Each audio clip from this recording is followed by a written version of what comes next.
We all have adversity in our lives. I doubt if you really, if you know somebody, any friend or anybody that you talk to, there's no lack of adversity. And and by the way, that's good, because it's what teaches us how to get back up. You fall down, you get back up. It always happens. And you get certain gifts in life, and you want to take advantage of those. But I guess my advice on adversity and success would be to be proud not of your gifts, but of your hard work and your choices. So, you may be, the kinds of gifts you get in life, you might be really good at math. It might be really easy for you. That's a kind of gift. But practicing that math and taking it to the next step, that could be very challenging and hard, and take a lot of sweat. That's a choice. You can't really be proud of your gifts because they were given to you. You can be grateful for them and thankful for them. But your choices, you choose to work hard. You choose to do hard things. Those are choices that you can be proud of. When people think about going to sporting events, and I'll use this as an example, you don't remember the jump shots after a while. You don't remember the home runs. You don't remember the touchdowns. You don't remember the score. You remember the experience. Yeah. We remember who took us. Our first game with our mom or our dad. We remember how we felt when we won that game.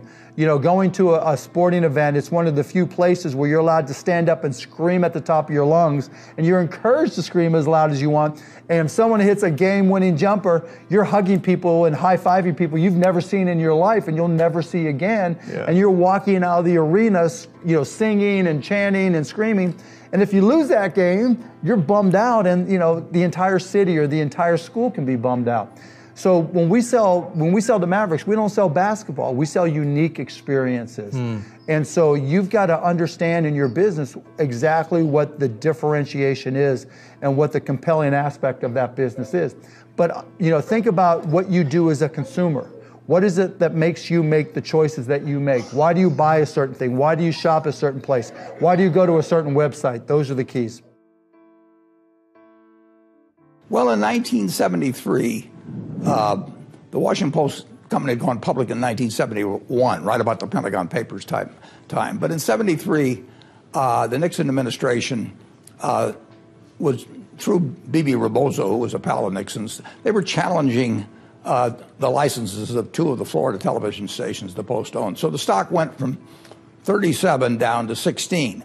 Now, at 16, there were about 5 million shares outstanding. So the whole Washington Post company was selling for $80 million. And that included the newspaper, 4 big TV stations, Newsweek, and some other assets, and no debt to speak of. So the Washington Post company, which was intrinsically worth $400 or $500 million, was selling for about $80 million in the market. We bought most of our stock at about the equivalent of $100 million in the market. And it was ridiculous. I mean, you had a business that unquestionably was worth 4 or 5 times what it was selling for. And Nixon wasn't going to put them out of business. When you're doing these analyses then and now, do you have computers that help you, or how did you actually read all? Did you just get printed materials, or how did you, in those days, get the materials to read about the Washington Post? And how do you do it today? Well, pretty much the same way, except there's fewer opportunities now. But I met Bob Woodward back, and he'd just come out with All the President's Men, and all of a sudden, below 30 years of age, he was getting quite wealthy, and we had breakfast or lunch over at the Madison Hotel. And he said, "What do I do with this money?" And I said, investing is just about assigning yourself the right story. I said, imagine Ben Bradley this morning said to you, what is the Washington Post company worth? What would you do? You have to write the story in a month. You'd go out and interview TV brokers and newspaper brokers and owners, and you'd try and value each asset. I said, that's what I do. I assign myself the right story. And it's nothing more than that. Now, there's some stories I can't write. If you ask me to write a story on, what is some glamorous but non-profit making business worth, I don't know how to write that story. But if you ask me to write a story on what is Potomac Electric Power worth or something like that, I can write the story. And that's what I'm doing every day. I'm assigning myself a story, and then I go out and... It wasn't so long ago that, I was a student and, sitting in a seat in an auditorium like you guys are here today. listening to, I remember very specifically this time when Bill Gates came to talk at Harvard, and I'm just like, wow, how do you do that? But the trick is that the media likes to sensationalize this as if you have some eureka moment or you are some singular person who can build something on your own, and that's just not how the world works. When I was in school, I built a lot of stuff that I just liked building. There was not a single moment when I had some revelation that Facebook was going to be awesome. That's not maybe how the media or movies or whatever would like to portray things. It's much less exciting.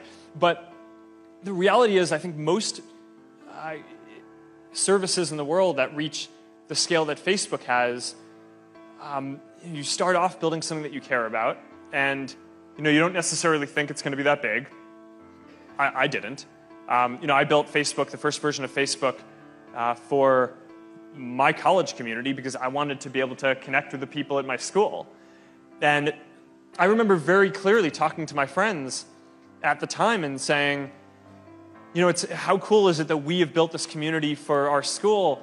One day it's going to be awesome when somebody else builds this for the world, because something like this needs to exist for the world. But it didn't even occur to me that, my friends and I might be able to play a role in doing that, right? Because we were college students, right? I mean, we didn't have any, engineers to work with or servers or resources or anything like that. And, there are these huge companies that deliver products for hundreds of millions of people, right? I always assumed that it was going to be like Microsoft or Google or someone would build this for the world. And what basically just happened is at each step along the way, we just kind of kept doing the next thing and growing from there. And there were teams inside these other companies that thought social media was important and were working on it. But there were all these different memes and narratives in the world. People would say, oh, well, this is just a fad. People are going to use it, but then they're going to stop. So, so a lot of the teams who were working on didn't take it that seriously, or, the higher-ups in those companies didn't care, so they didn't get resources, and we just kept going and going. And then people would say, all right, fine. So maybe people are using it, but it's never going to make any money, right? I mean, social media doesn't make any money. And we just kind of kept going and going, and then pretty soon we had a service that was bigger than any of these other ones, and that kind of is how we are here where we are. There's no magic. A lot of times I think people just get afraid because often your dream is it seems like it's so far off, but if you just kind of focus on building stuff that you think is good and you keep on going at each step along the way and don't let people deter you from that, and you just really care about what you're doing and kind of don't give up at each step along the way, then I think that's how you build something good. I was just somebody that experienced the bad experience of traveling on airlines. I was actually trying to get to the BVI, the British Virgin Islands, one day from Puerto Rico, and the same lovely lady was waiting for me, and I'd been away for 3 weeks, and American Airlines bumped the flight. And so I went to the back of the airport, I hired a plane, I hired a blackboard, I wrote Virgin Airlines one way, $29 to the BVI, went around all the people who had been bumped, and I filled my first plane. And that got me thinking, that airlines do bump people. They don't care about you or me, particularly in the air. And so so I then rang up Boeing and said, do you have any second-hand 747s? No kidding. It was literally that. You just sat in the airport and said, I'm starting an airline right now because I'm frustrated. Exactly. And I think most of the best entrepreneurial ideas come out of frustration. I think, if you're frustrated about something, the best way of sorting it out is get out and do it, and you've got yourself a business. I ask everybody to not think in 2 to 3 year time frames, but to think in 5 to 7 year time frames. To not think about, when somebody says to me, congratulates Amazon on a good quarter, which is a very common thing to say. You meet somebody, they're being nice, they looked at your financial results for the quarter, they're like, good quarter. I say thank you. But what I'm thinking to myself is, that quarter, those quarterly results were actually pretty much fully baked about 3 years ago. And so like today, I'm working on, a quarter that is going to happen in 2020, not next quarter. Next quarter, for all practical purposes, is done already, and it's probably been done for a couple of years. And so if you start to think that way, it changes how you spend your time, how you plan, where you put your energy, and your ability to look around corners gets better. So many things improve if you can take a long term. By the way, it's not natural for humans, so it's a discipline that you have to build. The kind of get rich slowly schemes are not big sellers on infomercials. And so that's something that you have to sort of steel yourself for, and discipline and teach over time. Have you had failures? Failures? Yes. No, what I say to my children, you need to have failures, but try to make small failures. Small mistakes, also in business and in life, not to make big mistakes. Do you learn from mistakes? Always. And from the mistakes of the others, you need to learn also. It's more important to learn of other mistakes that make your mistakes to learn.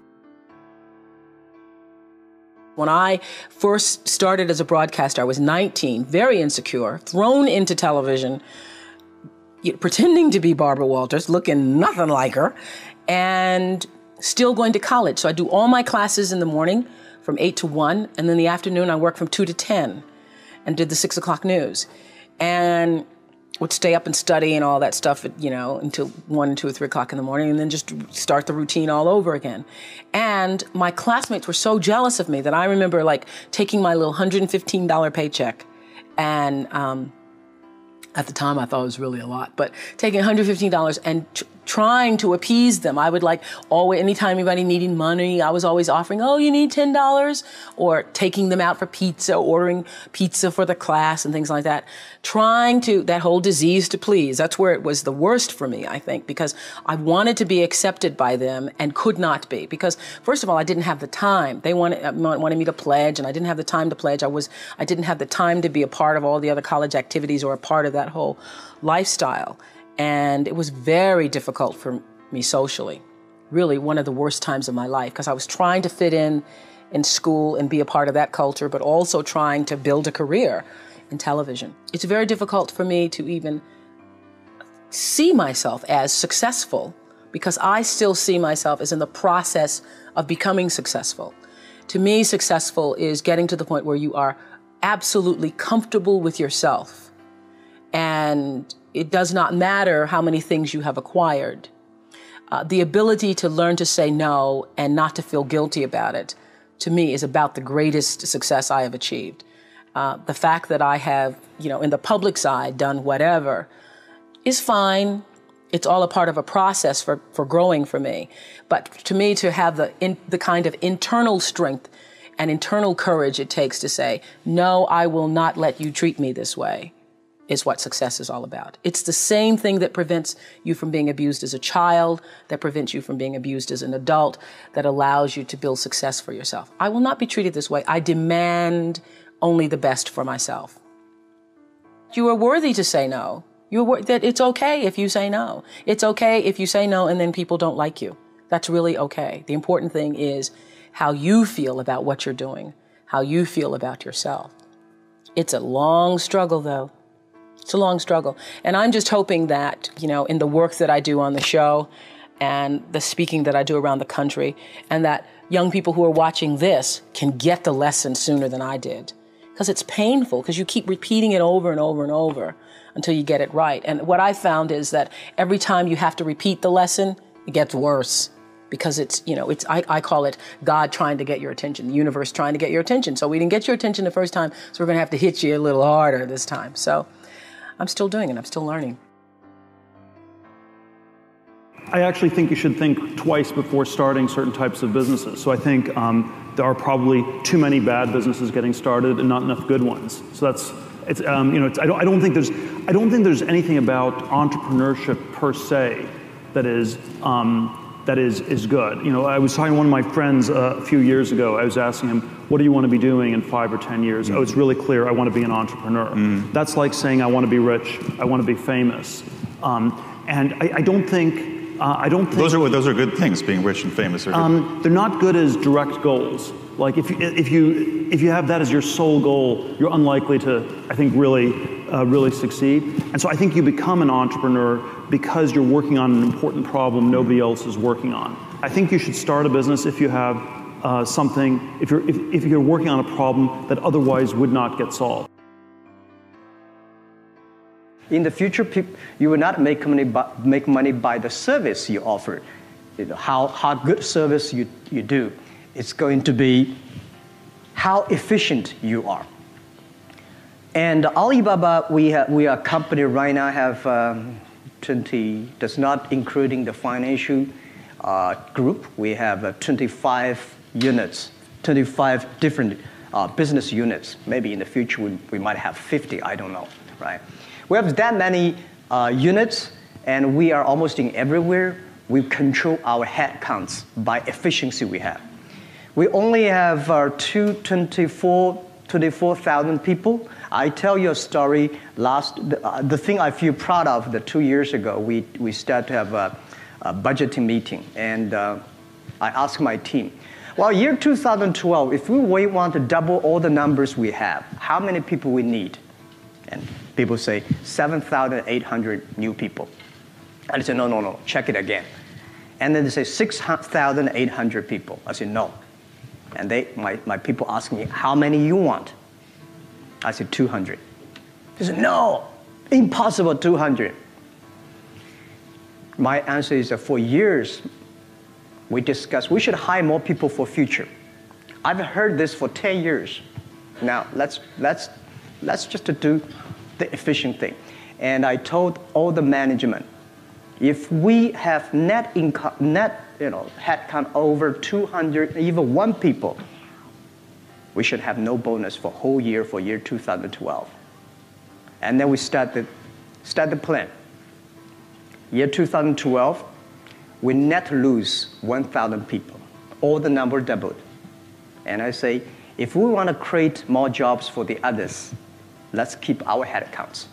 Make sure, because right now we have over 500 million registered users on Taobao. No matter how many people we hire ourselves, we cannot be, always not enough people. So we can focus on technology, focusing on making sure the platform is efficiency, focusing on everybody makes the difference in the platform. That will make the difference. My job, one of my jobs as the leader of Amazon, is to encourage people to be bold. And people love to focus on things that aren't yet working. And that's good, it's human nature. That kind of divine discontent can be very helpful. But you really, it's incredibly hard to get people to take bold bets. And you need to encourage that. And if you're going to take bold bets, they're going to be experiments. And if they're experiments, you don't know ahead of time whether they're going to work. Experiments are, by their very nature, prone to failure. But big successes, a few big successes, compensate for dozens and dozens of things that didn't work. So, bold bets, AWS, Kindle, Amazon Prime, our third-party seller business, all of those things are examples of bold bets that did work, and they pay for a lot of experiments. I've made billions of dollars of failures at Amazon.com, literally billions of dollars of failures. And you might remember Pets.com or Cosmo, or give myself a root canal with no anesthesia very easily. None of those things are fun, but they don't matter. What really matters is companies that don't continue to experiment, companies that don't embrace failure, they eventually get in a desperate position where the only thing they can do is make a kind of Hail Mary bet at the very end of their corporate existence. Whereas companies that are, making bets all along, even, big bets, but not bet the company bets. I don't believe in bet the company bets. That's when you're desperate. That's the last thing you can do. My goal is to simplify complexity. I just want to build stuff that really simplifies our base human interaction. Twitter was around communication and visualizing what was happening in the world in real time. Square was allowing everyone to accept the form of payment that people have in their pocket today, which is a credit card. So we've built the simplest way to accept credit cards, and it's just this little tiny device that we give away for free, and you just download some software from the App Store and you plug it in to your mobile phone or your iPad, and suddenly you can take credit cards. So if you're a tax accountant or a lawyer or a doctor or even a hairstylist, you can now accept credit cards. You're going to have to be, flexible and nimble in your life. That's the characteristic you want to get. It's not important whether you know what the product is of the jour or what's hot and what's not, or how to execute this particular thing. You need to learn business, and you need to learn how to question and have an open mind. You need to know the process of thinking about things. You notice how people can go around and be an investor in this industry, turn around and without doing anything, be a great investor in another industry, or some CEO who one day is running Ford Motor Company, then can run Boeing or different industries. Because it's not, the most important thing is not the particular characteristics of the particular industry or thing. It's how to be a good CEO, just like it's how to be how to have presentation skills, how to be a good manager, how to be a good subordinate, how to be a good partner, how to use people, how to be usable by people, and those are the things that you have to learn. Now, you can only learn it. You can't learn it abstractly, and you can't really learn it in school. You have to learn it by doing. I remember asking my dad to, I wanted new basketball shoes because I was a basketball junkie back then. He's like, well, your shoes work. If you want a new pair of tennis shoes, you have to go out there and get a job. And I'm like, Dad, I'm 12 years old, and it just so happens he was playing poker with his buddies, and one of his buddies was like, well, I got a job for you. I've got these garbage bags that we distribute. You can sell them door to door. I'm like, okay. And it was when I was selling them and realizing that I liked to sell and that I could sell, and that I recognized that selling was about providing a service and creating value for people, that I knew that I would, literally back then, I knew that I could always succeed. I remember I was 16, I think, when I started a stamp company and started going to stamp shows and trade shows and just working a little bit harder than other people and trading up from one stamp to the next. I remember one time I started with a quarter and bought a stamp and left with $50, thinking, hey, if I could do this, I could do anything. And it's not that everything worked. I failed a lot, but I never ever felt like I wouldn't be able to work hard enough to succeed. I probably took things to an extreme. But yeah, I gave up on personal relationships in a big respect because I really was on a mission. And once I realized I was going, when I sold my first company, I bought a lifetime pass on American Airlines, and my goal was just to party with like a rock star in as many countries with as many people as I possibly could. Then I went back and got involved in the streaming business, and I remember sitting there and telling, we had probably 10 employees, and look, this streaming thing I think is going to be really big, and so we really have to focus, and there's going to be some sacrifices. And if you're willing to make those sacrifices, let's go. And if you're not, I understand, you make your own decisions. And I was willing to make those sacrifices. And, it all turned out great in the long run, but during that time, it wasn't always easy, and wasn't always, it was tough sometimes. There are probably a lot of people who can run Microsoft and do a reasonable job. When I was growing up, Bill Gates was my hero. Oh, come on. Yes. He's like Darth Vader. He's not Luke Skywalker. No. He's the bad guy. No, he is not. Bill Gates ran one of the most mission-driven companies that I can think of. Right? And right now I think Microsoft, their mission is less focused than it used to be. But when I was thinking about what I wanted to be when I grew up, Microsoft I thought had a great mission. Put a computer on every desktop and in every office, right? Or maybe it was every desktop in every home. there are companies that define themselves by a way of doing things, right? There's like the HP way that I was talking about, and there are companies that define themselves by making a concrete change in the world. And Microsoft did that, and I have a huge amount of respect for him for doing that. And he pushed them, and it was an incredibly inspiring company during the time that he was doing that. I think that they still are doing a lot of things, but I think that they've lost some of the focus. And I don't know. I think he's like one of the greatest visionaries that our industry has ever had. Running your own race demands trusting yourself even when others don't. Because guess what? There are a lot of people, good people, people who love you, who trust you, and who you love and trust, who want the best for you. And you'll come to them with some ideas about what you want to do and how you want to do it, and they're going to say, that's crazy. Just like when I left my first engineering job at Kraft and I was telling my grandfather I was going back to business school, and he said, that's a great paying job, that's crazy. And when I finished business school and decided to join the tumultuous world of investment banking, my friends and my family spoke up with concerns about my sanity. And when I left Goldman Sachs right after we'd gone public to set up a private equity firm called Vista, my mentors and colleagues at Goldman Sachs thought I was crazy. And to top it all off, when I told them I'm going to start a firm, we're going to focus on enterprise software and not be diversified like all other private equity firms, I was going to hire a team of smart, young, talented people who'd never done this before. Everyone knew I was certifiable. And I did this, of course, in the spring of 2000, about 2 months before the entire tech bubble crashed.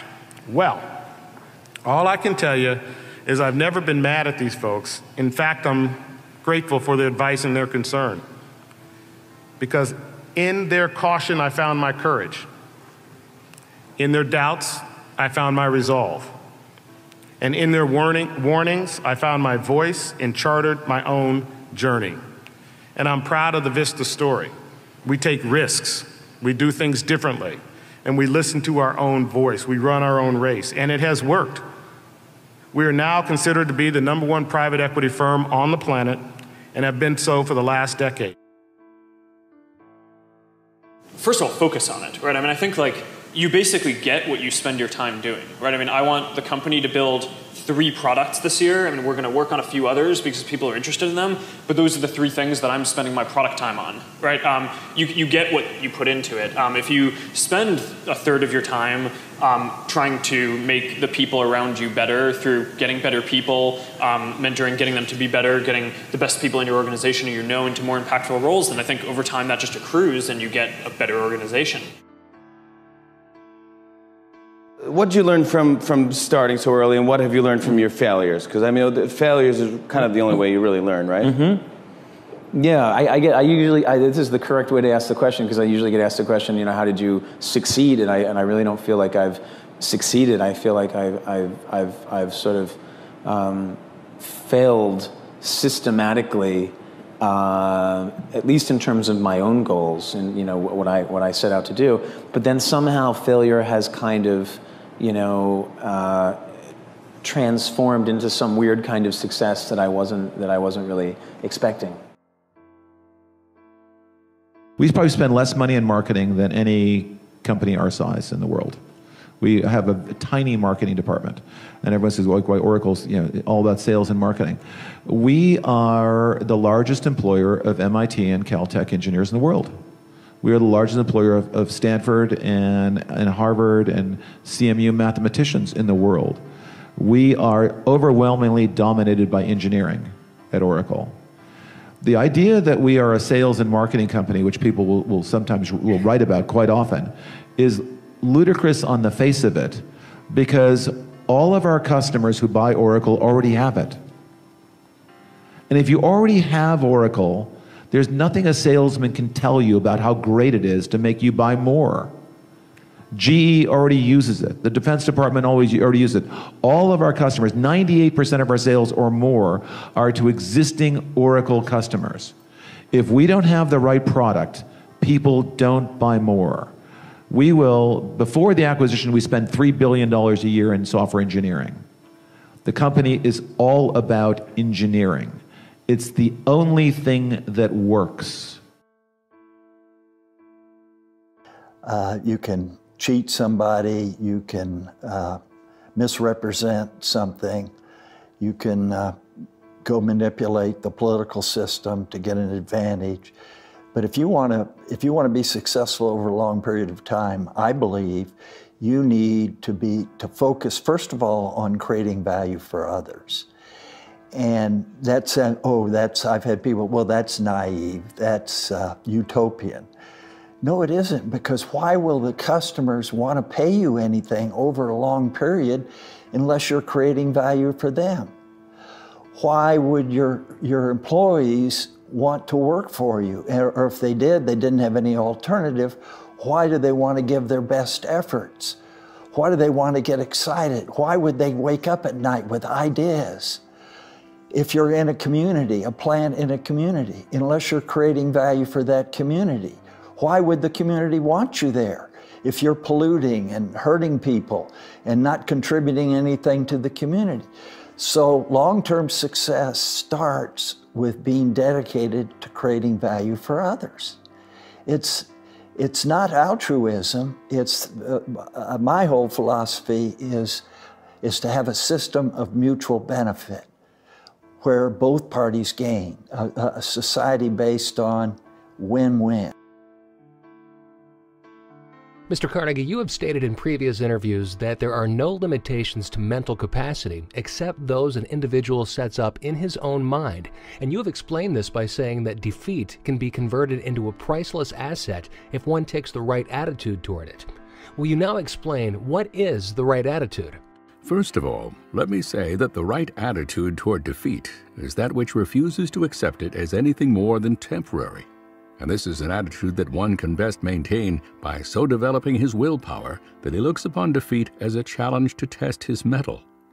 That challenge should be accepted as a signal that has been deliberately hoisted to inform him that his plans need mending. Defeat should be looked upon in precisely the same manner that one accepts the unpleasant experience of physical pain. For it is obvious that physical pain is nature's way of informing one that something needs attention and correction. Pain, therefore, may be a blessing and not a curse.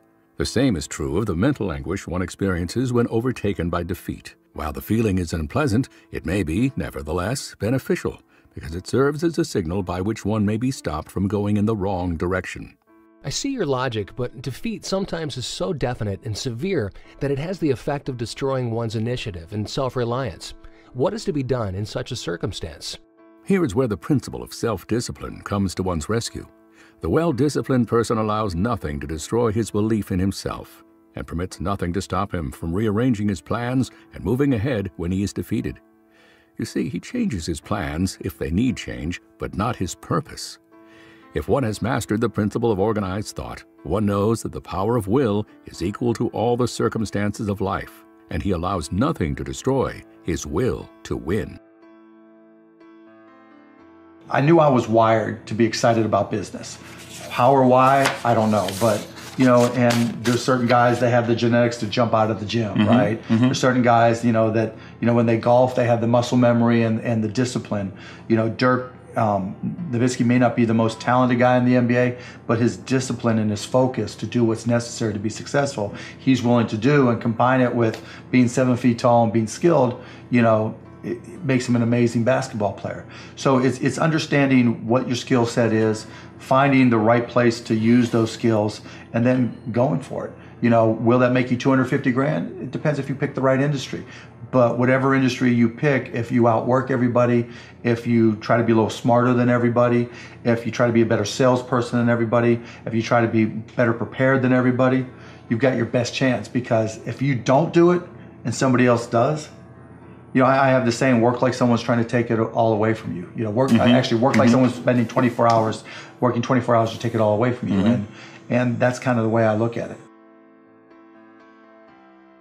I think that's one of the strongest things you can cultivate as an entrepreneur is to not rely on luck, but cultivating an ability to recognize fortunate situations when they're occurring.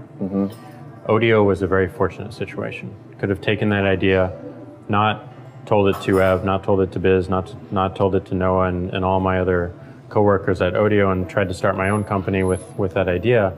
But the fortunate situation was I was working with some really amazing people. and we had a great team. So of course, you know, it makes sense to start there.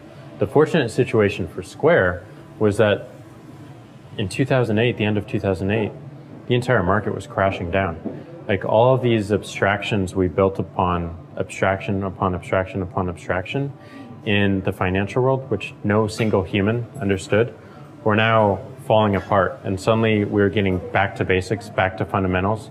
Management teams were being asked to leave, banks were failing, you know, people were clarifying around, like, we need to start getting innovative, we need to start treating our customers so poorly, we need to stop, you know, encouraging bad behavior to reap fees. Like, we need to really turn this whole thing around. And anytime there's a recession or a depression, that's a great time to innovate, start a company, start a project, you know, do anything. So, you know, we recognize that time, and at the same time, my co-founder Jim, recontacted me. I've known him since I was 15 years old. He was my boss when I was 15 years old, and he's like, Jack, I want to talk to you. I want to build an electronic car company. I'm like, that's interesting. And he was thinking about it because the car industry was failing as well. And like, he was like, why don't we just give these car companies to well-seasoned entrepreneurs? Like, why don't we give Ford to Steve Jobs, and like, you know, that would be amazing. Yeah, it would be amazing.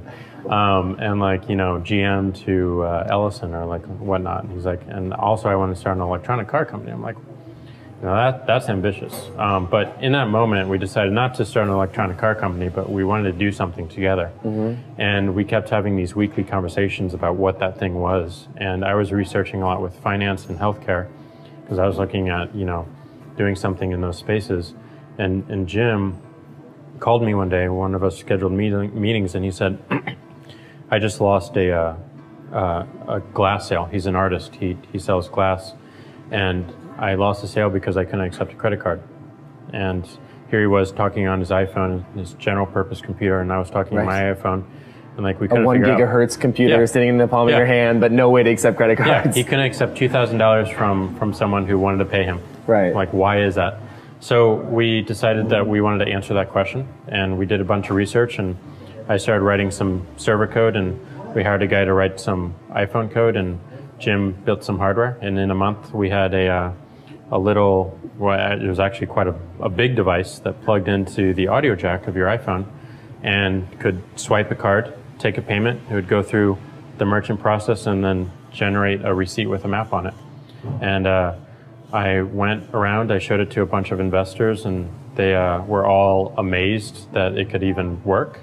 So we decided to really focus on it and make it a company. And it really just comes down to like recognizing that fortunate situation and recognizing the people around you that could help and just owning it. I've been in business for 69 years, since I was 12. And every time, well, after the first dozen or so businesses, I realized that the only way to get ahead was to do things differently than the way it was being done. And then I came to learn, which I finally learned at my ripe young age, that if you do things differently, success will follow you like your shadow. And you can't get rid of it. So that's what I did. So people doubted me because people just didn't do what I would do.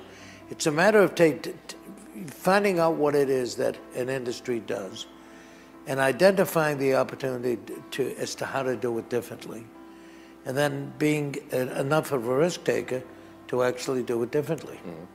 So people doubted me because nobody thought of doing it the way that I did, and nobody had they were satisfied with the status quo, and I'm never satisfied with the status quo. You're not going to have fun every minute of every day. I don't care what job you take, you know, any job you take. I don't care how well rewarded you are. I don't care anything about that. It won't happen all the time, but you better be having fun in what you do. Don't take the next job or don't do the next startup because you should. do it because you want to. Because you can think of nothing better, more exciting, more energizing to get up every day and go do than whatever it is that you selected. Be patient and be urgent be patient when you get the first signs that it's not fun, because time must be measured. Constantly be improving yourself, because only by improving yourself will you maybe find that next idea. I'm sure there are many people in this audience who'd like to do a startup, and yet the first law of doing a startup is you got to have an idea.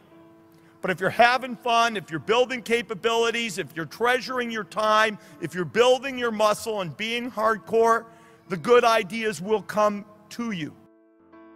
I mean, the key to, I think, being a good business leader is how good you are with people. I think if you can genuinely care about people, not just your fellow directors, but the cleaning lady, the switchboard operator, everybody throughout the company.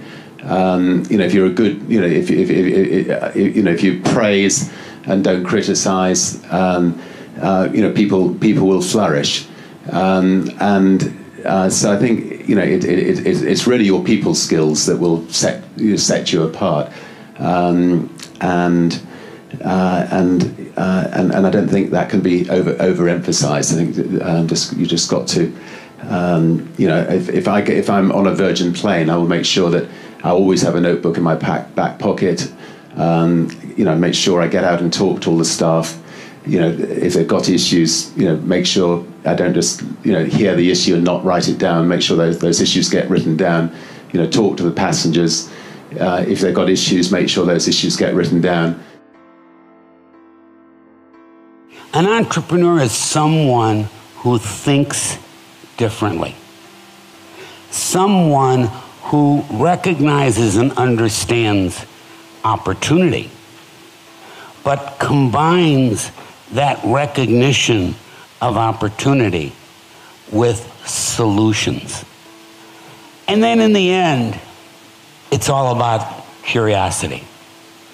I've never met an entrepreneur who was successful, who wasn't extraordinarily curious.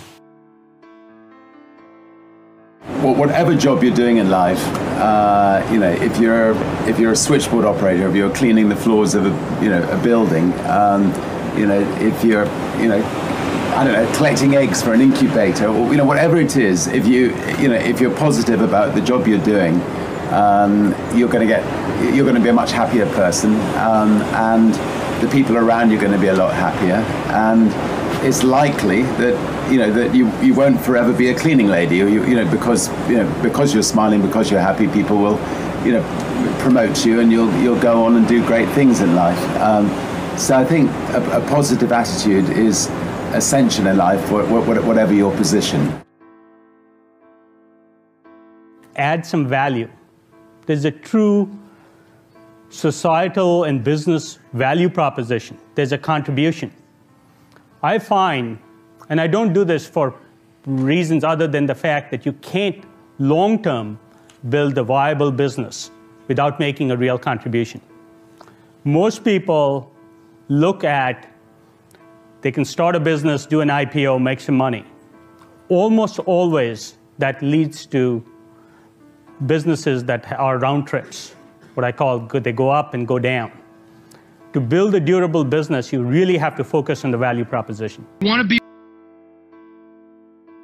a winner, then compare yourself to the best and acknowledge that will never happen without hard work. Abe Lincoln used to say, good things may come to those who wait, but only those things left by those who hustle. If you want to be a leader, act like a leader. If you want to be respected and trusted, then demonstrate you deserve it by earning it every day. It takes courage to be accountable. Throughout my life, throughout this crisis of the past few years, I have seen many people embarrass themselves by failing to stand up, being mealy-mouthed, and acting like lemons by simply going along with the pack. I also saw plenty of people under enormous pressure who always did the right thing. Graduates, you will soon leave this wonderful community and venture into a new world to get ready for new jobs, new opportunities, and new lives. Along the way, you're going to face a lot of pressure. Pressure to go along, to get along, to toe the line, to look the other way when you see things that aren't right, and pressure to do things simply because everybody else is doing them. Never give in to that pressure. Have the fortitude to do the right thing, not the easy thing. Don't be somebody's lapdog or sycophant. Have the courage to speak the truth, even when it is unpopular. And have the courage to put yourself on the line, to strive for something meaningful, and even to risk what would be an embarrassing failure. I think Teddy Roosevelt understood this nearly a century ago when he said, and I quote, "It is not the critic who counts, not the man who points out how the strong man stumbles, or where the doer deeds could have done them better.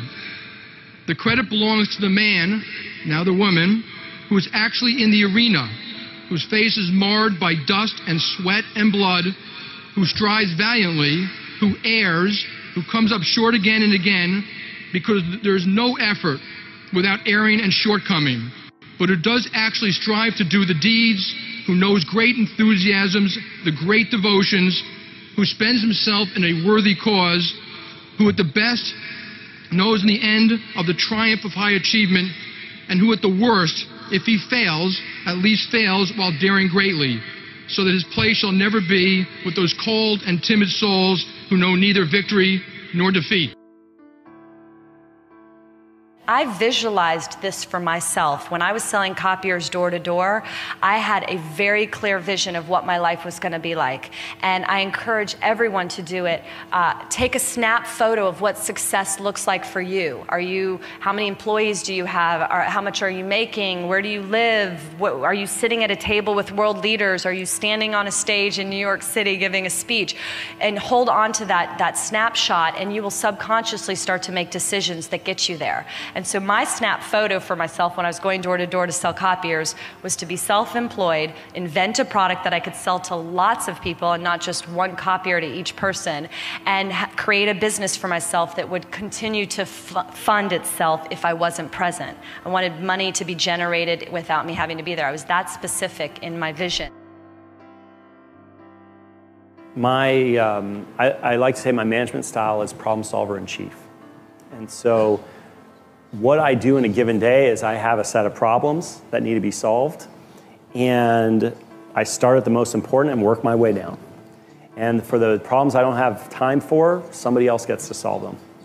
Now, if somebody's already solving a problem, I don't need to get involved if the problem's getting solved.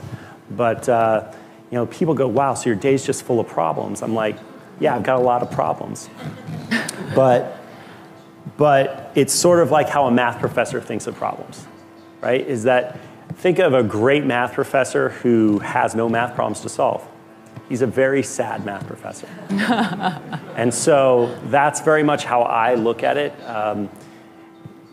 Solving problems is every problem is an opportunity for innovating and being creative and finding something new. And that's what I love to do, and I do it every day. One does have to be focused on the short term and money coming in when creating a company, because otherwise the company will die. So I think that a lot of times people think like creating a company is going to be fun. I would say it's not. It's really not that fun. I mean, there are periods of fun, and there are periods of where it's just awful. And particularly if you're the CEO of the company, you actually have a distillation of all the worst problems in the company. There's no point in spending your time on things that are going right. So you only spend your time on things that are going wrong. And there are things that are going wrong that other people can't take care of. So you have like the worst. You have a filter for the crappiest problem in the company. The most pernicious and painful problem. So I wouldn't say I think you have to feel quite compelled to do it. And have a fairly high pain threshold. And there's a friend of mine who says like starting a company is like staring into the abyss and eating glass. And there's some truth to that. The staring into the abyss part is that you're going to be constantly facing the extermination of the company. because most startups fail. It's like 90%, arguably 99% of startups fail. So, that's the staring into the abyss part. You're constantly saying, okay, if I don't get this right, the company will die. It can be quite stressful. And then the eating glass part is you've got to do the problems. You've got to work on the problems that the company needs you to work on, not the problems you want to work on. And so that's you end up working on problems that you'd really wish you weren't working on. And so that's the eating glass part. And that goes on for a long time. So how do you keep your focus on the big picture when you're constantly faced with, we could be out of business in a month? Well, it's just a very small percentage of mental energy is on the big picture. Like you know where you're generally heading for, and the actual path is going to be some sort of zigzaggy thing in that direction. You try not to deviate too far from the path that you want to be on, but you're going to have to do that to some degree.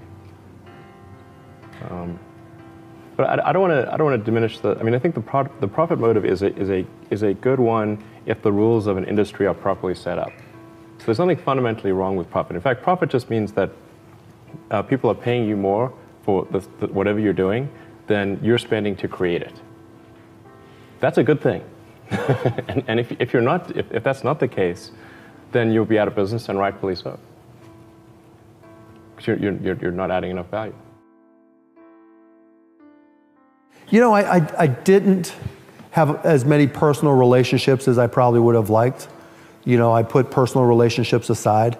You know, I had girlfriends where it was like me or your business. Firstly, can you tell us, are you authentically satisfied and fulfilled? Do you have an experience in life of being successful? I don't think that success is like a lot of people believe it is, and for any really successful person. I think that everybody's always struggling.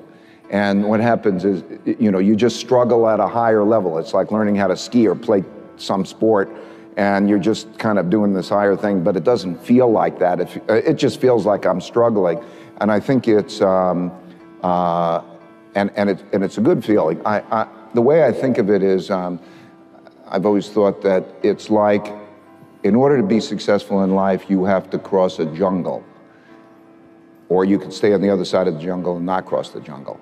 But if you choose to cross the jungle has all sorts of things that can do you harm and bite you and everything along those lines. And so the best way to do that is to go into that with people who can see things differently and watch themselves and struggle to make it to the other side. And then what I've discovered along the way is that it's always a struggle, and I enjoy being in the jungle. I don't want to get to the underside. I don't want to get out. So that's what it feels like to me. Only thing that you can control that influences success in life is how hard you work, how honest you are, and how well you deal with others. You can control those variables. You can't control how lucky you are, although the more you work, the luckier you get. You have no influence on the intellectual capabilities that God did or did not give you, but you can work as hard as possible. You can be scrupulously honest so that people respect you, and you can get along with others because nobody does anything by themselves. Did you have to pay a price, though? You personally? Well, I think that everything is an either-or. There is a price in everything. You can study or you can go out and play. You can defer to others or you can try to hog the credit. You can be honest and suffer the consequences, or you can lie, cheat, and steal, and short-term, maybe even advance. But long-term, you are better off if you work harder, you are better off if you're honest, and you are better off if you give others credit and get them to help you by helping them. What do you tell others who try to strike that balance between family and work and volunteer efforts and anything else? The answer of either or is invariably yes. You can't go all in one direction. You cannot walk away from your family for your career. On the other hand, if you walk away from your career for your family, you're not going to have the money to support the family.